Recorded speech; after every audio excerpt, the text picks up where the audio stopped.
Hi, my name is Tony and today we're making cranberry pear sauce from foodsharingvegan.com. I have started heating up my medium saucepan on high heat and I'm going to take fresh oranges.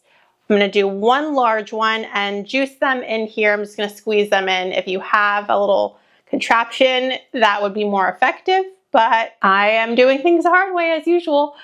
I also don't have one of those, so there's that. If you don't want to use fresh orange juice and you wanted to use 1 cup of store-bought orange juice, that would be totally fine.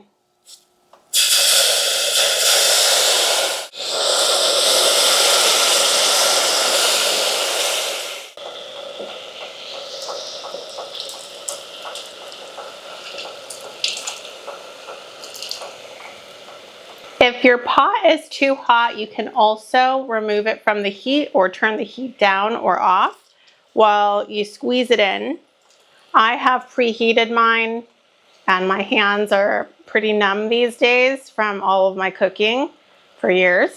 But if it's a little hot for you, you can turn the heat down and you can also squeeze your juice separately and then pour it in. Next, I'm gonna add in 3/4 cup of brown sugar and mix it in. You can see that mine was packed in there. And I'm gonna mix that in. It should turn into a thick brown sauce. Now, I'm gonna try to get the rest of the juice out. Anything that's left, I want it. Here we go. I feel like I'm also doing a forearm workout. Okay, that is good enough. Wipe my hands. Then I'm gonna pour in 12 ounces of fresh or frozen cranberries. I'm using frozen cranberries. This is from the brand called Cape Cod Select. It's 16 ounces, but when I went to the freezer this morning to get this out, I noticed my husband had eaten some and I was so stressed out for a moment because I knew I needed to film this today. But fortunately I weighed it and it's still the 12 ounces that I needed. So, whew, crisis averted. I'm gonna pour this directly into the pot. And if you've lowered your heat, turn that back up. I turned mine down a bit and I'm turning it back up. It's hard to find cranberries throughout the year, so I usually buy some during the fall season, winter season, and I stock up on it just so that I can get the last of my cranberry cravings out of the way in January, February. But our local, I think I got these from Bel Air, which is a local grocery store, and there's another sister store called Rayleigh's.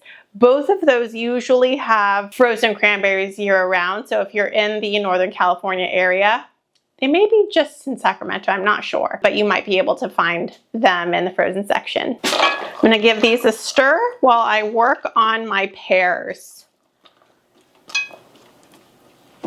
I've got 1 pear right here. This is a Bartlett, and cool story, I have a neighbor whose brother is maybe the president of the Pear Association here in Northern California. We grow a lot of the food, so someone always knows someone who's got access to a lot of fresh food, and he gave us maybe 30 pears, and I'm loving it. I'm on a pear kick right now.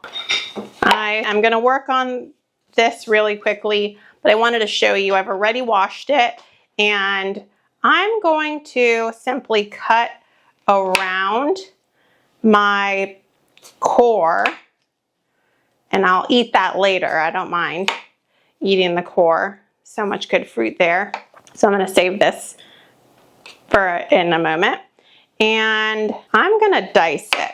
So I'm gonna get everything sliced first. I'm gonna put them all this way and start dicing.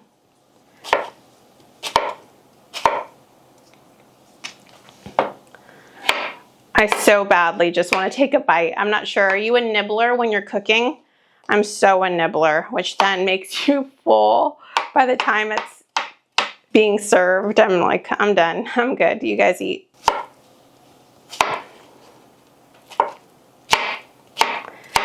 You can see that this part right here is a little mealy. I don't mind that. This is gonna get mixed into the cranberry sauce. So even if it is a little bit mealy or you have a brown spot on your pear, no one's gonna see it. It's gonna be totally submerged by the cranberries, so not a problem.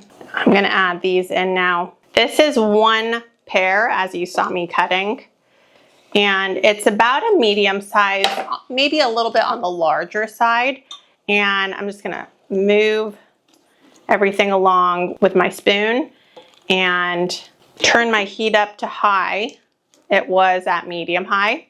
Now I'm turning it all the way up to high so that these can start cooking down and become more gelatinous. That's the texture we're looking for. Not quite so much that if you put it in a can and you lifted the can, you would still have a can mold of your cranberry sauce like you do with the grocery store cranberry sauce, but it still will really thicken up and be extra tasty. We're gonna let this cook for about 10 minutes, and as it starts cooking, we don't want them to pop, so you can turn it down if it's starting to pop.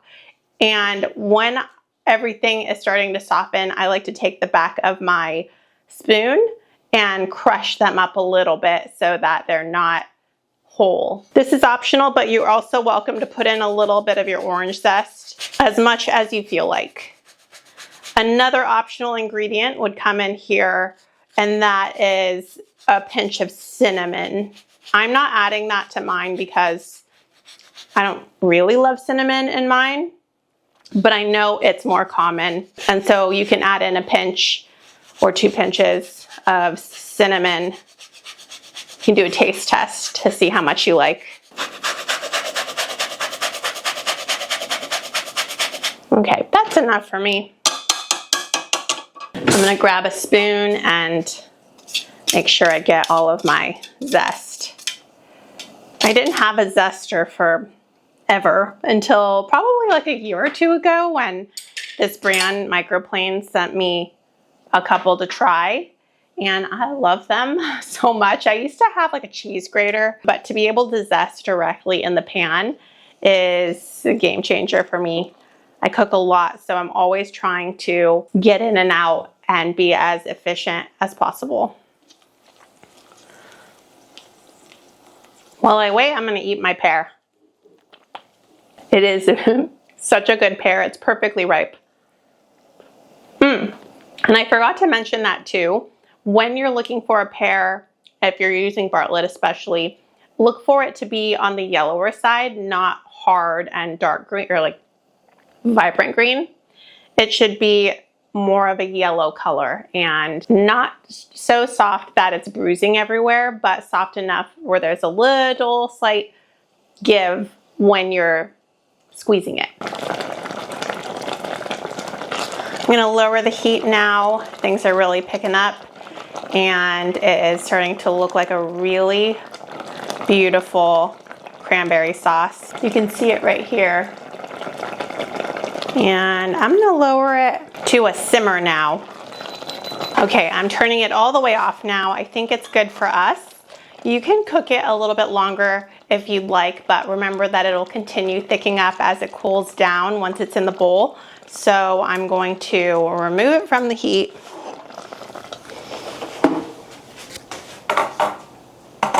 And I'm gonna put it in a bowl, a serving dish. I think this one might fit, yeah, pretty. It looks really beautiful. You can see that it has a nice thickness now.